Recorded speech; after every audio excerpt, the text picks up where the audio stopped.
2022 Honda Civic Touring. I did the sport trim in the last video, so I'm doing a follow-up on the Touring now. So on the outside, it's all still the same. This is a new Sonic Gray color on the sedan. The Sonic Gray was already on the hatchbacks on the previous generation. Now they're available on the sedan. It's also a morning mist color and also a meteorite, I believe, gray. So there's 3 new colors on the sedans for the 22s. Here's one of them. The Touring gonna give you the same headlights, LED daytime running lights, LED low beam, LED high beam, LED turn signals, and also LED fog lights. You have to get a Touring to get the LED fog lights. Bumper sensors, more bumper sensors, there's 4 in the front. These also help with the low speed, I think, braking. Hey, what's going on, man? What's up, bro? All right. They got rid of the sonar box that used to be in the bumper of the 10 gen. So now these little sensors help sense cars in front of you, and then you have the camera, which is a little bit more wider. I'm doing this outside, so I apologize for the wind noise. But you get 18-inch wheels on the Touring, and these are the kind of pretty much the same wheels from the hatchback Sport Touring. I think Honda reuses for the Tourings now, so similar design. LED turn signals on the mirrors. The side mirrors are on the door, not on the little corner thing over there too, so that's different. I already showed you guys no keyhole. Keyhole's under the door handle. Smart entry. Come around to the rear. LED brake lights, LED daytime running lights, turn signals, and the reverse lights is not LED. Kind of smoked out where it's clear. More sensors in the rear bumper. The exhausts are not exposed, but there are dual exhausts. This still has the same 1.5 4-cylinder that the previous generation had. Only difference is this makes 6 more horsepower, and it makes 180 horsepower like the hatchback Sport and Sport Touring.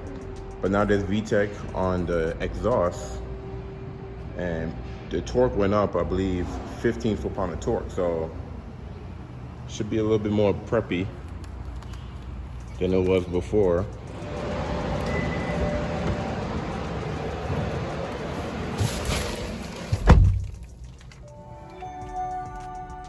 Get in, it greets you. The push button start button is like kind of like black, like a black finish. Super cool. So this Touring model gets, let's turn that down. The Touring model gets a 10.2 cluster. So it's all configurable, we'll get to that. And when you get to the Touring, you get a 9-inch touchscreen display. One thing that's different on this is you get a volume and tune on anything below this one. On the 7-inch model, when you get to Touring, you get a bigger screen, but you don't get a tune button, which is weird. You do get a volume though. But it is bigger. This should be familiar, like the Accord, the Inside, the Pilot, the Odyssey, all have this newer Honda Link infotainment system. Like I showed you on the Sport, same button, same controls. You do have heated seats now, high, medium, and low. And you have this little digital display here. And the clicks, feels good. You still get the little mesh, that metal mesh go around the whole cluster there as well.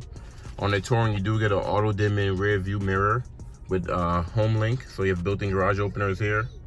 And this thing will dim for you automatically if someone have their high beams on. Put down the door. You have one button for your moonroof, sunglass holder. It is a one-touch moonroof. No panorama available. LED lights all around, just like the Sport. You guys probably saw down here, you do have a wireless phone charger, so that comes standard. And Apple CarPlay, Android Auto is wireless on the Touring. You have to plug it in for any model below the Touring. Everything else should be the same, like I showed you on the Sport. Driver modes, armrest. You do get leather. Perforated leather. No cooling though, only heated. But it's still a little bit more breathable. On the steering wheel, same controls, but now you have an additional wheel over here because this screen is configurable. And you do have parking sensors all around. The driver and passenger's auto, not the rear, but you still get this material, the same thing as in the center console. Super cool. So now when you get to the screen here, it's configurable. So you can adjust it from this little lever here on the right side. So when you use the right wheel, you can view, who have it. Why you see who have their seatbelt on? I didn't even know this. This is something new. Oil life, you know, what safety feature you're using. Customize display if you want. And when you customize the display, you can actually hide and show everything, change the gauges. So let's do, if you do bar, then the gauges will be on the side. It'll be like a bar going up or down. Then if you do rounds, back to how it was. And then if you do a minimal, then it's like barely gonna show anything on the gauges. Pretty much your basics, your speedometer and all those goodies as well, but nothing really crazy. Same thing with the bar as well. So very configurable there. You can switch from miles per hour to kilometers if you wanted to.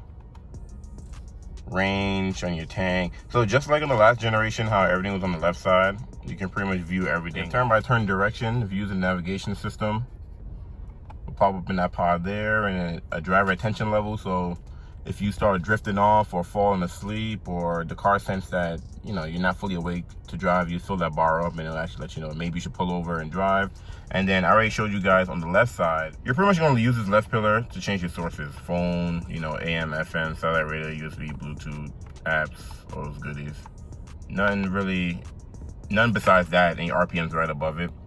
So your gas gauge is on the right, since you have the bigger screen. Anything below this will have the gas gauge in the middle, like I showed you guys in the sport. Temperature is on the left side as well. You do have auto headlights, auto high beams, fog light switch is right below as well. The Touring gives you rain sensing windshield wipers, so if you go one down to auto, it'll sense how much moisture is on the windshield and actually wipe accordingly.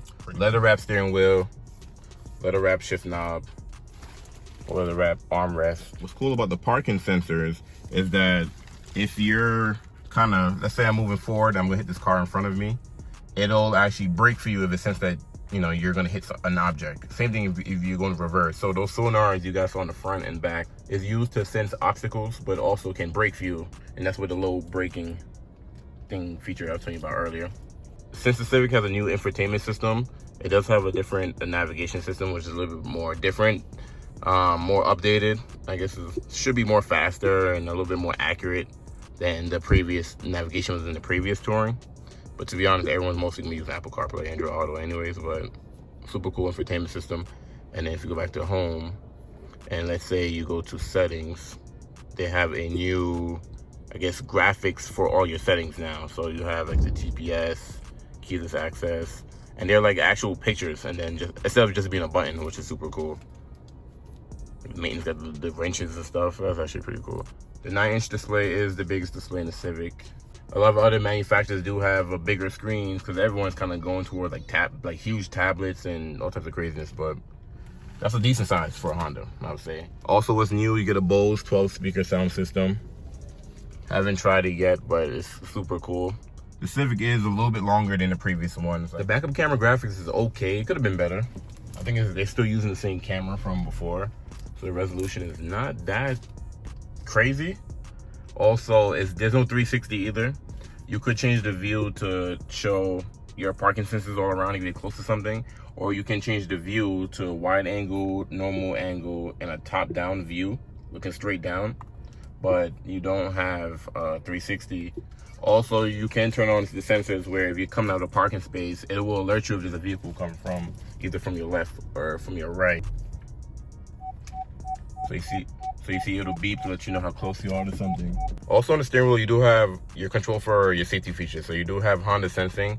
Now, if you turn on Honda Sensing, it'll show like a picture of the car in the middle, like what's going on. So my foot's on the brakes, it'll brake. You put the signal on, it shows a little signal, right signal. Even if you turn the headlights on, it will show you that your headlights is on. When you are using Honda Sensing, let's say you turn on lane keep assist system, or if you turn on your adaptive cruise control, while you're driving, see your picture of your car right there. Once you're up to speed and you're actually using some of the safety features on the highway or just on the road, it will show cars that's driving by you, or if there's a vehicle in front of you and what's going on. One thing about the trunk is it will assist to open for you all the way. So you tap it and it opens for you all the way, so you have to pull it open. Pretty cool. Other than that, this should be just like the Sport that I showed you guys. Seats do fold down. On the Sport, it fold down once. It folds down only with the whole seat. This actually, you can split. You can fold down one side or both sides if you wanted to. Still come with your tools and carpets and floor mats. You don't have to pay for floor mats, tools, like I showed you guys in the support as well. That's pretty much the touring. I wanted to show you guys in the morning mist color because we had one, but it sold yesterday. These things have been selling like crazy since we got them. Today's the 17th, so they debuted it to sell yesterday. I'll do another one on the EX once I get an EX in. And of course, once the hatchbacks get debuted and the Type R and SI, BSI and the cameras, forgot to mention to you guys. One thing I forgot to mention is the sprayer. You don't have the sprayer on the hood because the sprayer is built in the wiper itself. So it sprays and then wipes. So sprayers are built in. So there's like a lot of cool little new things Honda did with the Civic. But that's pretty much the touring. Thank you guys for watching. I'll catch you guys in the next one.